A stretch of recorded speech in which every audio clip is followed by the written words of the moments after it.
Baada ya kuwa tamthilia Superstar imeweza kutoka nje, yani kutoendelea kabisa.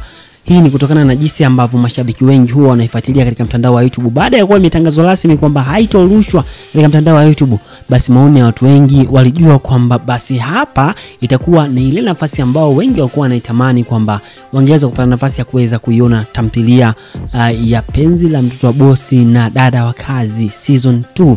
Hicho ndicho kitu ambacho watu wengi walijua kwamba kinaweza kikafuata.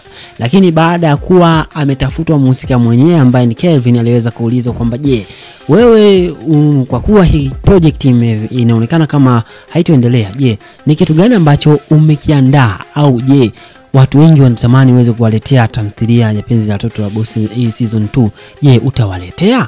Basi aliweza kuzungumza na kusema kwamba katika kwa upande wake ni vitu ambavyo hapendi kabisa, hasa kuweza kuleta season yani season 2 huwa hapendi kuleta muendelezo. Anasema huwa hapendi kabisa. Kwa hivyo ni kitu ambacho alikiweka wazi na kuzungumza kuwa hapendi. Kwa hivyo maana yake ni kwamba hatoleta.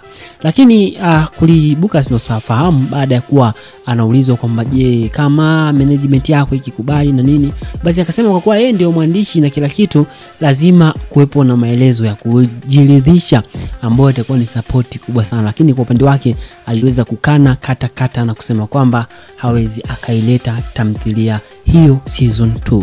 Kwa hivyo kwa kuwa yeye ndiye mwandishi wa tamthilia hiyo, basi ni kweli hawezi akakileta hicho kitu. Kwa hivyo baadhi ya watu ambao wamekuwa wakiuliza, wakipata maswali mengi sana juu ya hatima, wakiona ikielezwa au mbwembe nyingi zikizungumzwa, basi ujue kwamba tamthilia hii haipo na haitokuja kabisa.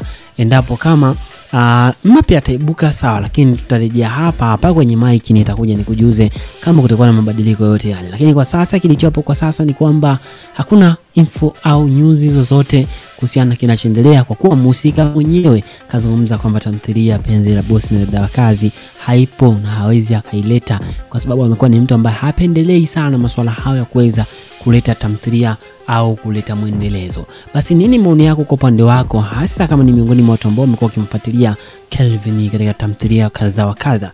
Basi naomba kunijuza hapo kwenye comment. Hii ni Bongo Focus. Kitu cha msingi ni kwamba hakikisha unabonyeza neno subscribe, kisha dondosha maoni yako. Mimi naitwa Paul, chao.